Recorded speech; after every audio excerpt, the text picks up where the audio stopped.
السلام عليكم ورحمة الله وبركاته. اللهم صل وسلم وبارك على سيدنا محمد عليه أفضل الصلاة والسلام. وصفتنا النهارده هنعمل سردينة بلدي صينية. السردينة دي كانت عندي في الفريزر يا جماعة، ما عملتهاش في نفس اليوم اللي جبتها فيه، هي مغسولة ومتنضفة وزي الفل.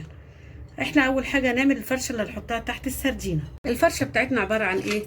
دي طماطماية كبيرة مقطعاها شرايح، بصلاية برضو واحدة مقطعاها شرايح، فلفل رومي وفلفل حار أخضر وأحمر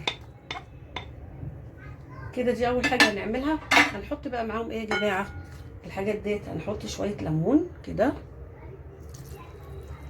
نحطهم كلهم، ليمون يديلها طعم، شويه زيت في الفرشه بتاعتنا دي كده، كفايه شويه الزيت دولت.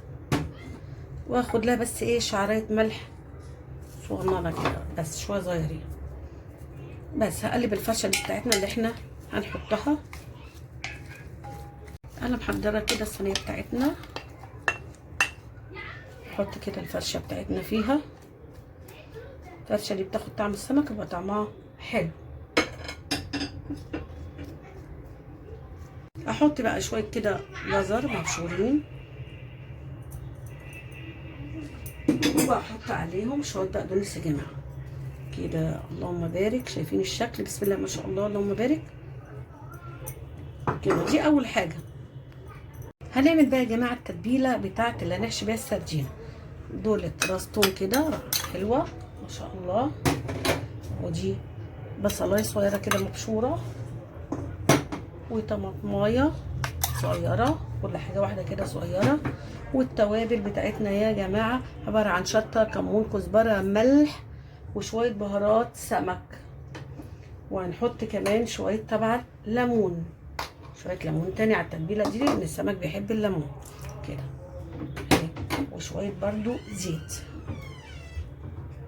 هقلب التتبيله بتاعتنا دي كلها كده مع بعض. بسم الله ما شاء الله. الشطه على حسب الرغبه.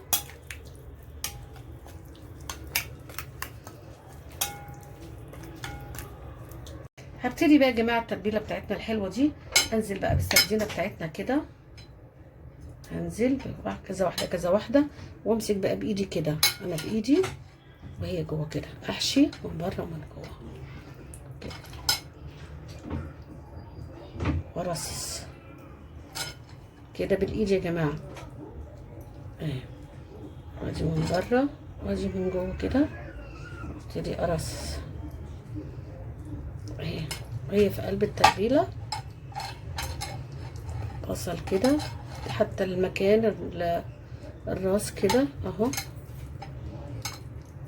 هعمل نفس الكميه كلها بنفس الطريقه دي.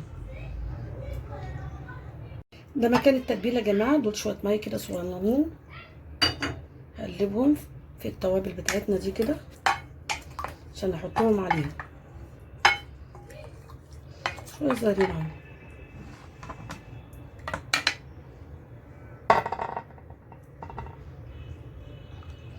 الثوم مع الليمون بقية التوابل كده ما شاء الله، اللهم بارك.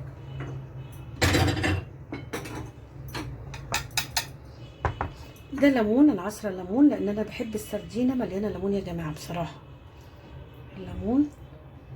فدي على حسب الرغبه.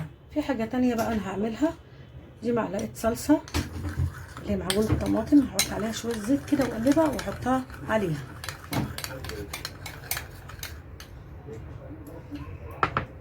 هننزل بقى يا جماعه بالصلصه بتاعتنا كده،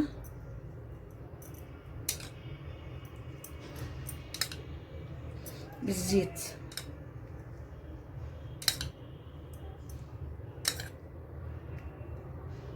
بصوا بقى يا جماعه، انا هاخد كده شويه جزر كده، شويه بقدونس، حاجه كده ايه بسيطه. ده الشكل النهائي للصينيه بتاعتنا قبل ما تدخل الفرن يا جماعه. انا مسخنه الفرن قبلها ب10 دقايق، واحطها على درجه حراره 180 على الرف اللي في النص. ده الشكل النهائي لصينيه السردينه بتاعتنا بعد ما خرجت من الفرن.